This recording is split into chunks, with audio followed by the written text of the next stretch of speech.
sustainability is not top of mind anymore. It does come into play in other ways, efficiency gains and energy conservation and saving money.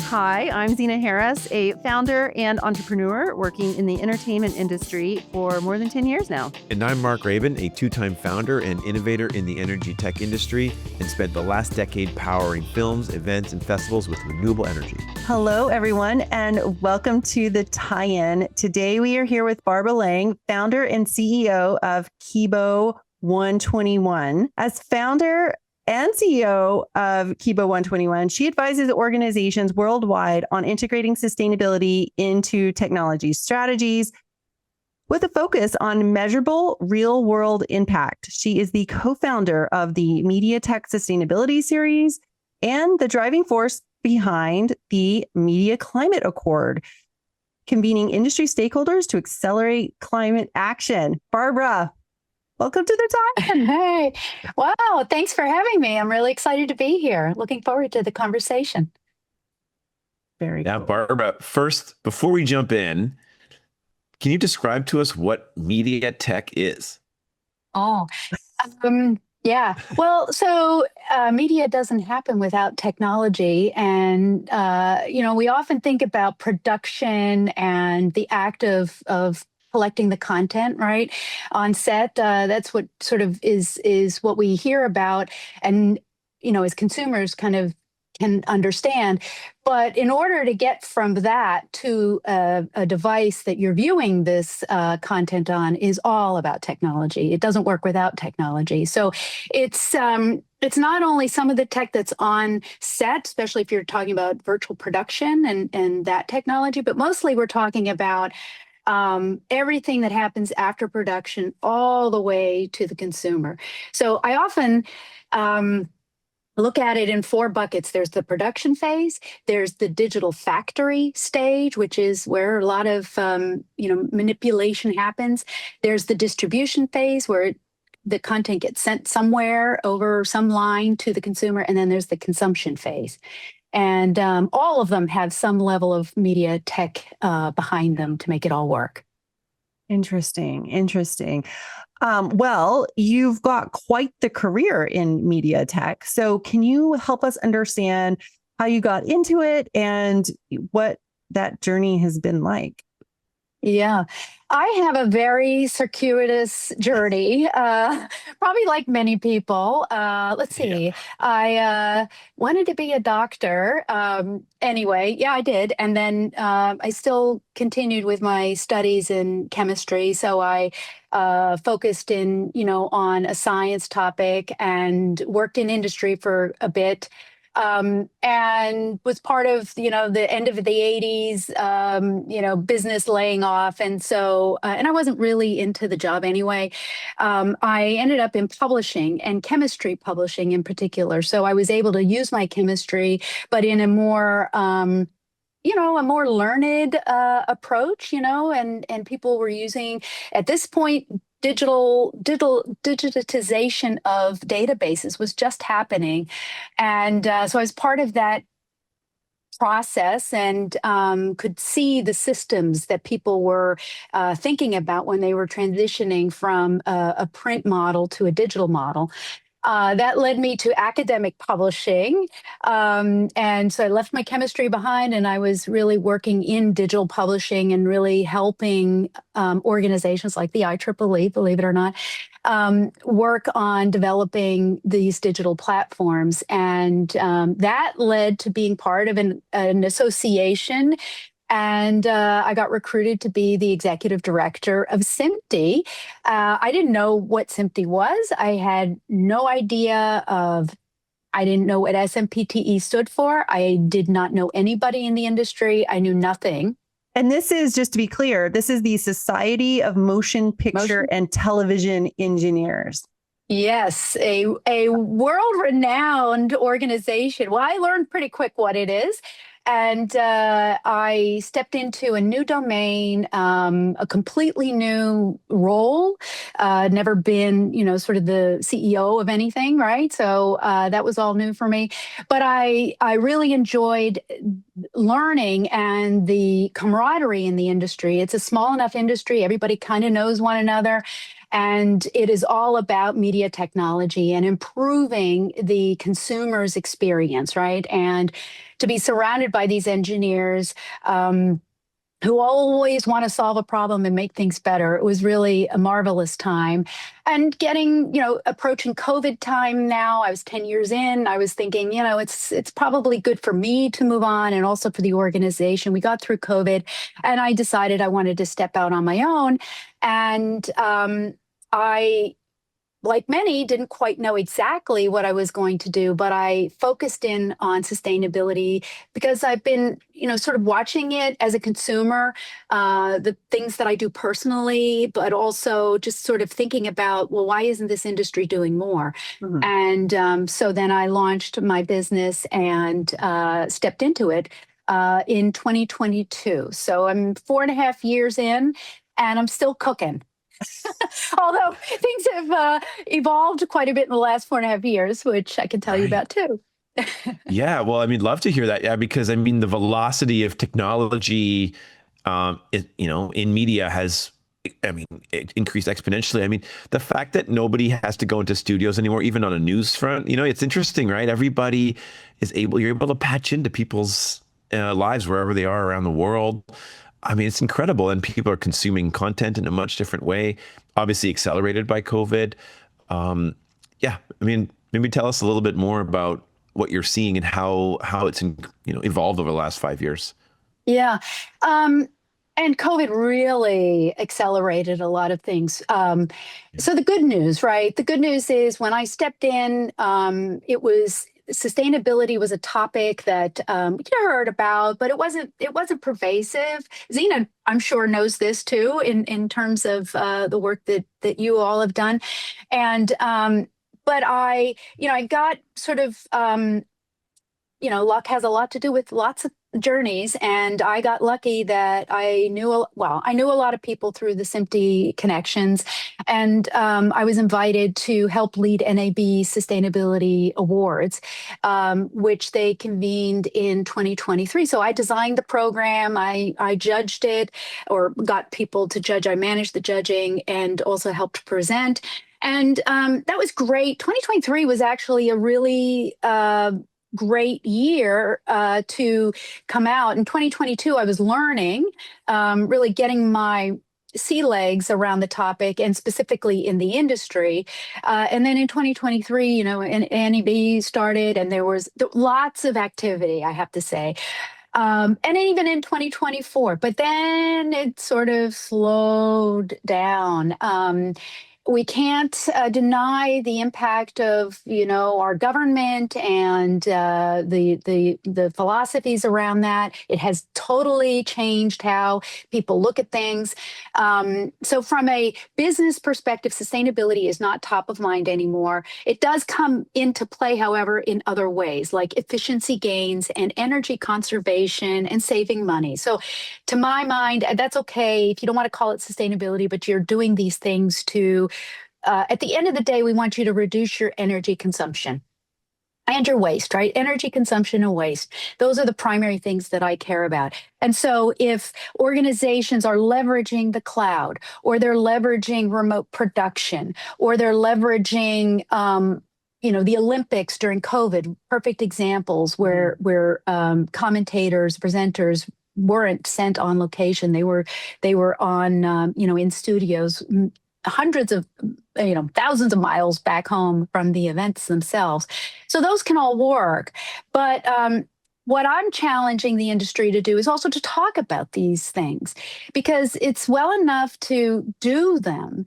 But let's also, because we want to motivate more of the industry to be better citizens, corporate citizens. So we need to talk about these things. We need to say them out loud. what savings did you see by not sending all these people to blah, blah, blah, or how your remote production is making a difference? And what aspects of your remote production, cloud providers are out there. How do you make sure that the cloud provider you have is truly using renewable energy and is also sustainably minded? So while we can advance some of these technologies, I think we still lack in talking about them and then also forcing the supply chain to also be better actors. So it's a good news. I'm always an optimist, so I don't say it's bad news, but I think it's a lot of work that still needs to be done. Yeah. Yeah. It's such a good point because if we don't, I mean, we talk a lot about storytelling, but if we don't actually tell the story and communicate, even, peer to peer, company to company, or at industry association events or whatever it is about these things, how does it really spread? How can we kind of, compete in a friendly way on some of these, sustainability efforts? So it's a good point that you bring up. A lot of times I hear it described as green hushing, where people are doing the stuff, but they don't talk about it. And sometimes they don't even realize that they could talk about it. It's just kind of a mundane thing they like do in their day to day. So, what are some of the ways you are encouraging people to talk about this? Events, through various events. So you mentioned launching the Media Tech Sustainability Series, which I did with my friend and colleague, Lisa Collins. We started that in, I think, 2023 with the notion of creating a conference. And so our first summit was in, 2023, because this will be the fourth year. And we crafted this website. It's basically a website. And the idea behind it was to educate the industry. So everything we do on MTSS is free. We have a ton of resources. We have webinars. We have white papers that we collect from the industry. We haven't written our own white papers, but we're collecting lots of white papers and helping the industry be aware, and everything we do for free because we want it to be accessible. And the summit is a way that we can, concentrate attention on one day. We do it virtually. We record everything, so it's all very easily accessible. We also go on the road and we go to industry events like NAB, IBC. We've also now explored we've gone to some of the Pro AV industry events like ISE and Infocom to speak. We don't want to create a new physical event, because that wouldn't be super sustainable, wouldn't meet our messaging, but we do want to leverage the opportunities at existing events. I also am very active in a lot of other industry groups like Greening of Streaming. I'm on a board member there, and committees within SIMPTE and ATSC as well. So I try to put my hands in lots of different pies. And what you find is that there's a lot of the same people in all those different groups, but still enough new people that we hope that we can extend the message and just keep communicating and sharing and really asking people to be inspired to speak so that they aren't green hushing. Mm-hmm. We are, the safe environment, right? We want people to inspire others to do better. So you can only do that if you know about what they're doing and share that experience. And it's not always positive. It doesn't always work great, but the truth is important, that we know the good, the bad, and the ugly in these processes. Mm-hmm. Yeah. I just want to touch on something you mentioned in earlier comment around supply chain, right? I mean, a lot of this still really comes back down to this push-pull, right? The demand has to be there, and then the supply chain to say, well, I still have all this old equipment, or I still have all this, I just invested 5 years ago in all this stuff, and now everything's changing, and I have to pay this off. But people are demanding new equipment or new ways. How are you bridging that, and how are you helping to facilitate those conversations? Because that was something that Zena and I have always found, and it's always like, well, I have all this gear, and people are still renting it. Yeah. How do you bridge that? Yeah, I think I think we have to establish some, best practices, and they are best practices. We're not saying that things have to, we can't let the perfect be the enemy of the good. We have to work within the systems that we have, right? And over time, we get to perfection, but it's not going to happen, in one go of it. And so I think it's also awareness building and a, a, telling people that, if you don't need to replace equipment every 2, 3 years, maybe you can get another year out of that piece of equipment. The longer that you can work with pieces of equipment, the better. And also, then what are you doing with that old equipment? Are you somehow recycling it? Are you finding a way to have another second life or third life for pieces of equipment? So I think, again, it's about education and awareness building. I also think it offers opportunity for new players to come in, secondhand market kind of player. Just think of your vehicles, right? Your cars. There's a whole business for certified pre-owned vehicles, right? They're very good.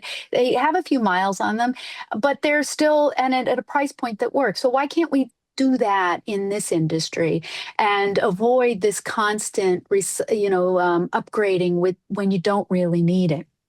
Now, I think that in saying that, I think that, content creators, if they're the top of the food chain, have a lot of leverage with their supply chain and to work with the supply chain and to say, look at, you might have all this equipment that you need to, amortize still, but let's see, maybe there's incentives to keep the equipment longer, or, new business arrangements that could be made, creative ways to encourage the supply chain to get the most mileage out of, equipment. But also not to sacrifice quality, but to just a lot of these things can last a lot longer than we think. And, I think it's more about that motivation to do it. Mm-hmm, frankly. mm-hmm. I just want to touch, sorry, Zena, one sec. I just wanted to touch on that. There's also this movement around the right to repair, right? And those types of movements. I just want to throw that in there because that's going to be probably one of the biggest movements that we're going to see over the next decade, in my opinion. But we're starting to see it. I do want to touch on that, just a personal story, if I could. I also am volunteering in my town for the local sustainability committee, which is just a group of concerned citizens. We don't really have much authority, but we are a neighbor and I are running our very first repair cafe here in White Plains later this year. And if you've never been to one, I've now been exposed to a few of them. They're amazing. It's where the community comes together and you have a bunch of people who are going to fix the stuff, and you have a bunch of people bringing in, lots of things, and they get repaired. And how marvelous is that? So again, this right to repair is foundational. And I think it right now is very much for the consumer, but it should be expanded. The thought process should be that it should work in industry as well, for sure. Mm-hmm. I love this stuff. I'm a member of our local tool library, and they host repair nights too. And I go and I check out tools and I use them on the weekend, and then I take them back. I'm telling you, this is like run through the public library system. Yes. So Yeah. you can do this anywhere, I think. Yeah. You might, sometimes my husband and I go visit libraries when we're traveling. It's a goofy thing, but we love libraries. And so we were in Helsinki. Helsinki has an amazing library where you can check out tools, musical instruments, sewing machines. Wow, it's fantastic. And, we should do more of that here, I think. Exactly. Let's, beat that drum. Anyway, I'm curious because you interact with all these companies, you're interacting with the supply chain. I'm curious how you notice or maybe tell the difference between a company that is actually doing the work or one that is just managing their reputation. Ooh. I hate to say there's a little bit of a lot of that. Yeah. Yeah. There are absolutely organizations in media tech sector who are doing the work. And I think the difference is when you start reporting in an ESG report, even if it's a very simple, you know, something, that to me says you're walking the walk. There are unfortunately still a few companies out there that are talking about, I'm in the cloud and I have I don't make anything tangible. I'm a software company. It's in the cloud. I got a remote workforce. I'm green. Use my services. Not good enough. Not good enough at all.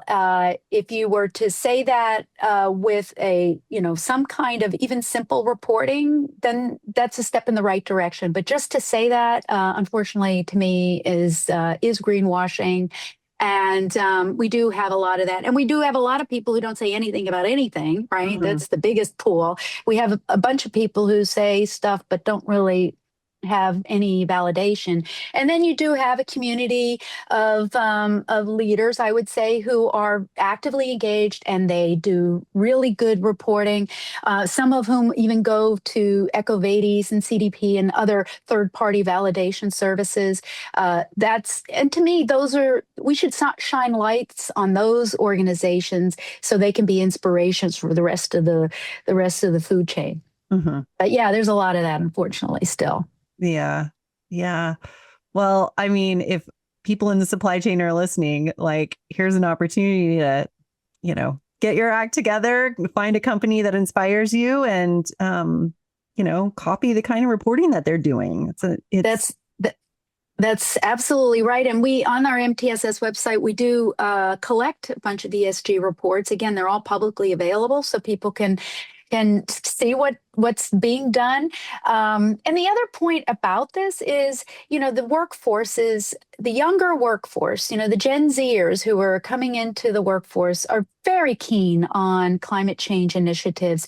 And if you want to really attract that next generation, it behooves you as an organization to think about, your corporate citizenry and how you can be better for the environment, and all the issues around sustainability, because there are social issues too. But the workforce really does care, and I think that is going to be a bigger driver, I think, over the next years or so.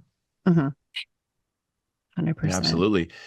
Um, something so the IEEE comes up a lot in our research about you and in your work, and then standards in general. Obviously, there's other standard bodies like UL and and so on, and CE in Europe and so on for all this equipment. It sometimes though feels like it's a little bit of a cabal, and so how do you bridge working with these standards bodies to make sure that it's the right standard and make sure that it can be certified and safe and so on, versus it holding back the industry as well. Yeah. I don't know. Is that And SMPTE being a standards body also. right? Yeah. So firstly, standards are by definition should be deployed or employed because if we're all working in the same way, we reduce waste, right? So that's interoperability. If you only had one, the easiest thing is you're charging. If we all had a standard charging cord, we wouldn't have to travel with 13,000 different versions, right? So standards, I am a firm believer in standards in many, many aspects of our lives. The fact of the matter, however, is that business is business, and regional differences and also historical, legacy issues are still there, and you have to navigate those. But I think as much as we can work towards reducing the number of standards for certain, aspects would be an improvement. And standards bodies are like every other political animal. There are voices that are louder than others. There are, business reasons to participate in standards. So, it's a very interesting process. And I like to believe that most often the value does come out after this due process of back and forth and negotiating and figuring out some of the engineering, so that we end up with things like a Bluetooth that is universally adopted, or a Wi-Fi that's universally adopted. But it is a challenge sometimes. Standards is not an easy animal, and you just have to persevere and really, have good people participating in the process, knowledgeable people who have the right vision to get the work done in a timely fashion. But yeah, I wouldn't say that it's a cabal, but it is a political entity in itself, and there's lots of pushing and shoving that has to happen in order to get to the end. Sort of like, geopolitical negotiations. It's kind of the same idea. Mm-hmm. Yeah, exactly. We're seeing it, especially in the battery space. UL has become the dominant body there. There's the 9540 that's around mobile power and even all types of different battery and BESS systems.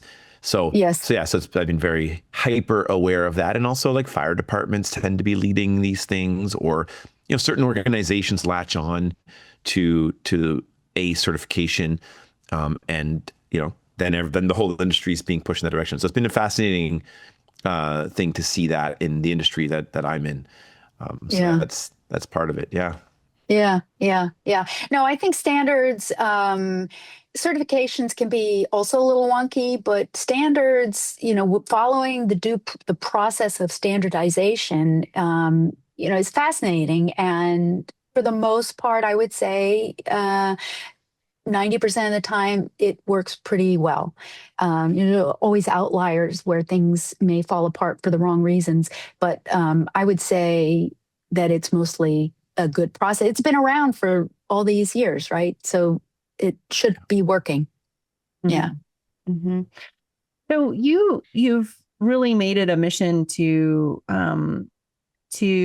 help organizations talk about their work more, their sustainability more, rally companies who maybe aren't doing a lot to inspire them by putting information on your website and whatnot. And you are behind the Media Climate Accord.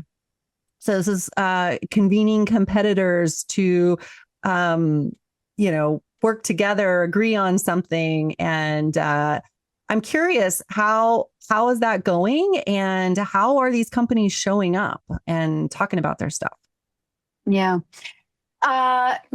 So the Media Climate Accord came about really out of a little bit of a frustrating moment last year, sitting in one of my various industry meetings and talking with my colleagues. And I said, gosh darn it, I'm like, why can't we make this move? Why are we not moving? And we need something to anchor on. We need a pledge moment. And so, I went off to my little corner and cogitated and came up with this thing, the Media Climate Accord, which is basically a rallying point to say, can we get the industry towards a net zero target? If we follow the Paris Agreement, we should be net zero by 2050, like everything in the world, which we know is probably not going to happen. But nobody's talking about that within the media industry. Or, you have Amazon has its climate pledge, and you have other different, your pact, actually, right? Also, but how can we tie this all together from all those four buckets that I mentioned before, production, digital factory, distribution, and consumption? And so it was born. I went to a number of, usual suspect companies, and I said, hey, what do you think of the idea? They all thought it was great. And the concept is, it is an accountability pledge. You're just going to say that you're going to do something to get towards a net zero target. I put it out there 2040, but maybe it takes 2050. But the idea is that it's your organization's going to measure, report, and communicate. Three things. I don't care what you measure. I don't care how you measure. I don't care how you report. Just that you have a third party reviewing your figures and that you communicate about it. Because the more voices we have talking about this, I believe, it becomes a movement and we can make real change. So that's what it is, and we do have. So we launched it formally at IBC last September. We have about a dozen, maybe 20 different organizations who've signed on. As I've learned, and Zena, you probably know this too. It's sort of like managing yet another thing. So it does need care and feeding. We are one of the targets around this, though, is that I felt like we needed an anchor event to get the industry to kind of experiment on. And could we get a live sporting event and measure it? Just measure it for energy consumption, energy waste and water, actually, for that one event, that one broadcast, and then record that and then say, okay, this is the baseline, and let's see how we can improve upon it.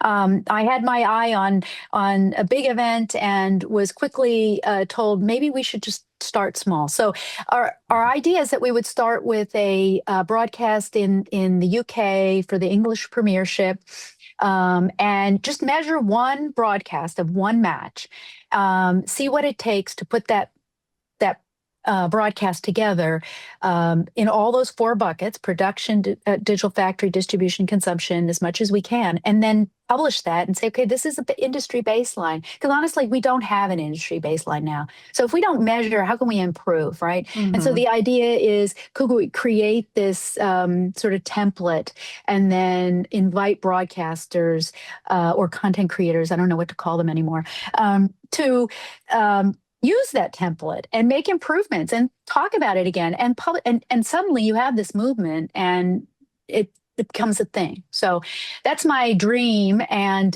we're getting closer because we have made some ideas about next steps, and so I'm hopeful that by the end of the summer we might have a plan that we can actually articulate and actually move on with. So yeah, the more the merrier. Anybody's interested, reach out, and we're happy to collect feedback, inputs, insights, all that stuff.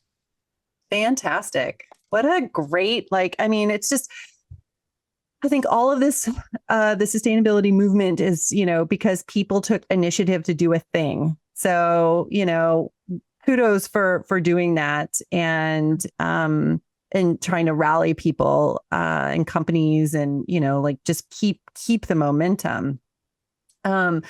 Just as we're wrapping out here, first of all, is there anything we missed that you wanted to talk about before we kind of wrap out? You might get to this, but I'll just say that I am actually quite optimistic for the future. As I mentioned, 23, 24 were good years. 25 sort of saw things fade, and 26 has been, but I see what's happening outside of our industry. And I see that, with the world in the state that it is, what's happening in the Middle East, the push to renewables is accelerating around the world. May not be so much here in the United States, but it is happening here too, by the way, and in the most unusual places you would think. Texas is one of the biggest renewable energy states in this country, right? And so I'm encouraged by that. I think industry and business, I think that's where you have to look for where the future is going. Not so much the politics. The politics are going to change, even though, it may take a while.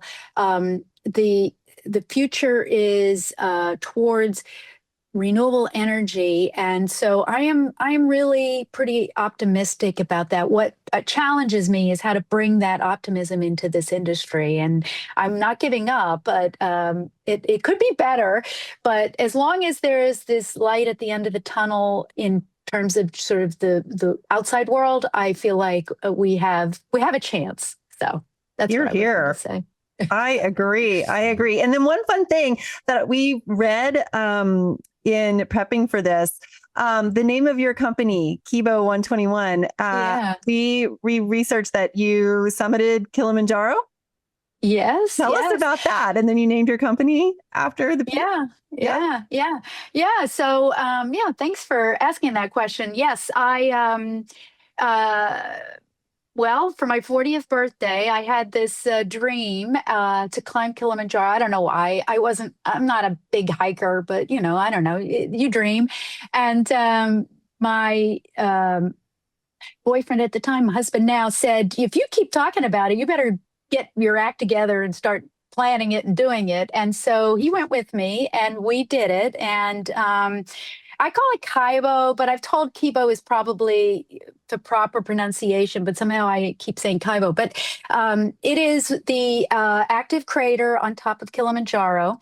And we had the pleasure, we summited on January 21st, so 121, January 21st. And we had the pleasure of spending the night with our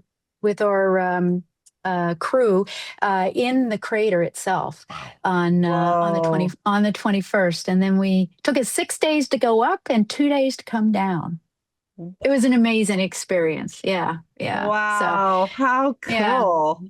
Yeah. And so when I stepped out on my own, I thought, it kind of fits together, and I like it. So. Yeah.